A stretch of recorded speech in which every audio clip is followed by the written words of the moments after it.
pessoal, me chamo Airon, sou estudante de psicologia da UEL. Eu fui chamado pela equipe do Conecta Rolândia para conversar um pouquinho com vocês a respeito das sexualidades na sua relação com a saúde mental, principalmente no que diz respeito às homossexualidades. Bom, para começar, é importante dizer que esse campo de estudos, que se convencionou chamar de sexualidades, ele é bastante plural e ele é um campo comum a muitas disciplinas do conhecimento. Não existe uma única maneira de se pensar essa questão, e nem uma verdade absoluta que dê conta de falar sobre tudo isso. Ou seja, a forma como a gente vai significar, dar um sentido para esse fenômeno, depende do contexto a partir do qual ele está sendo observado, ele está sendo analisado. Do ponto de vista da psicologia agora, que é também um campo bastante plural, bastante diverso, a gente pode pensar a sexualidade não a partir de uma coisa fechada, estável, rígida e universal que pode ser aplicada para todas as pessoas da mesma forma, mas a gente entende que a sexualidade envolve um conjunto de elementos bastante complexos que envolve desde identidade, né, tem a ver com identidade, como a gente se vê, tem a ver com reconhecimento, como a gente é reconhecido pelos outros, tem a ver com as nossas práticas, como a gente fala sobre isso, os nossos desejos, as nossas ações, os nossos afetos, os nossos corpos. Tudo isso vai sendo entendido e vai sendo incorporado de formas muito diferentes por pessoas que também são muito diferentes entre si. Bom, toda essa discussão já faz a gente pensar que a sexualidade é um campo bastante plural, bastante dinâmico, e não é possível pensar de acordo com uma única maneira, né? De acordo com uma única forma.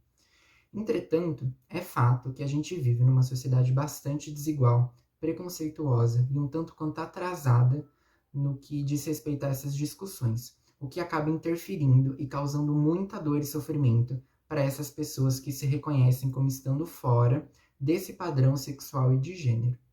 Isso é importante dizer porque o sofrimento, tanto a nível individual quanto a nível social, que essas pessoas vivenciam cotidianamente, não decorre do fato, né, da sua condição sexual e de gênero, mas vem, né, tendo em vista o fato de que vivem no interior de uma sociedade que nos diz o tempo todo que existe apenas uma forma de desejar, uma forma de amar, uma forma de se reconhecer e de praticar a sexualidade. Com isso, a nossa sociedade vai criando uma espécie de ideal de ser humano. Um ideal de ser um ser humano e de vivenciar a sexualidade, que tem como efeito direto a exclusão, a discriminação, a patologização, a morte e a violência que é dirigida a esses grupos, então, que não se encaixam nesse padrão. E isso é muito grave, porque essas pessoas que não têm sequer a sua humanidade reconhecida, elas estão em risco de morte iminente, elas estão em risco de negação de direitos básicos, de acesso a bens, de acesso a serviços, de reconhecimento e de afeto, tanto dentro quanto fora do núcleo familiar. É sempre bom lembrar que ainda hoje é crime ser LGBT+, em mais de 70 países do mundo e que o Brasil segue líder nas taxas de mortalidade dessa população, em especial a população trans e travesti, que atualmente possui uma expectativa de vida um pouco abaixo dos 35 anos. E infelizmente essas pessoas estão morrendo de uma forma muito cruel. E elas estão morrendo pelo fato de serem quem são, pelo simples fato de existirem enquanto tal. Bom, mas o que tudo isso tem a ver com a saúde mental?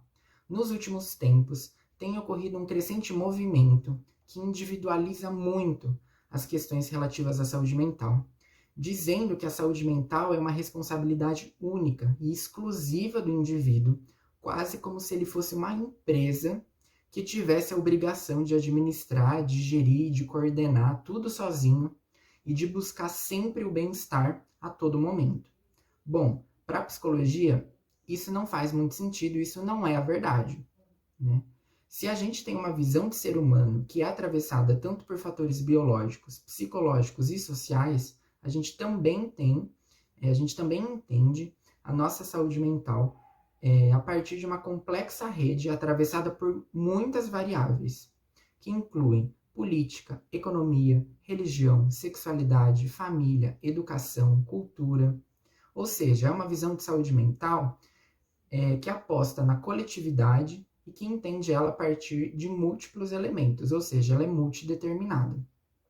No caso da homossexualidade, acho importante dizer que por muito tempo a psicologia, a medicina e a psiquiatria tinham uma visão muito negativa sobre a homossexualidade, dizendo que ela era um problema, uma doença, um distúrbio mental, um desvio de conduta, um desvio de caráter ou a expressão de problemas familiares, problemas genéticos.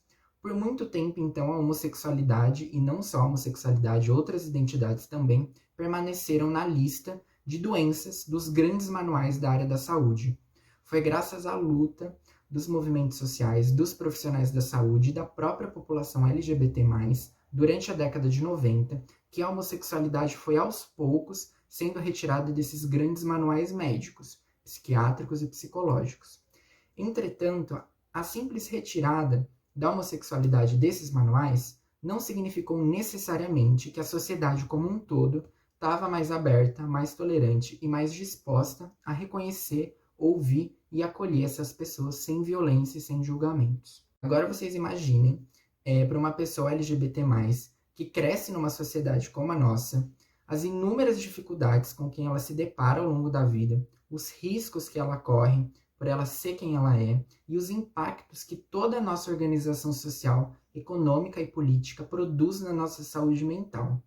É muito sofrido, muito triste, muito difícil crescer numa sociedade que diz o tempo todo que a sua forma de viver está errada, que ela é uma doença, que ela é um pecado, que ela é um distúrbio, que ela é sinal de falta de surra dos pais, que você é uma aberração, um monstro ou outras coisas absurdas que a gente ouve por aí.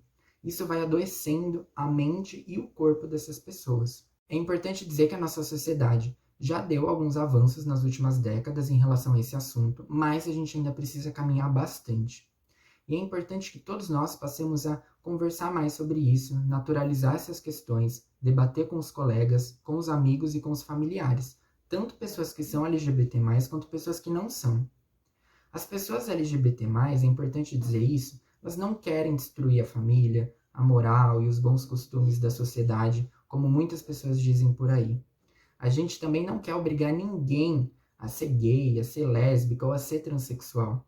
Mas a gente quer que as pessoas que assim se identifiquem tenham a liberdade para existir de forma autêntica e livre, com seus direitos respeitados e assegurados. A luta dessas pessoas passa por um outro caminho.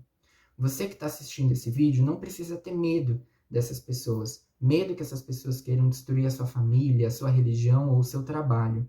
Em primeiro lugar, essas pessoas querem ser ouvidas, querem ser respeitadas, querem ser amadas, querem ser reconhecidas como seres humanos e como cidadãos de direitos, assim como todos os outros.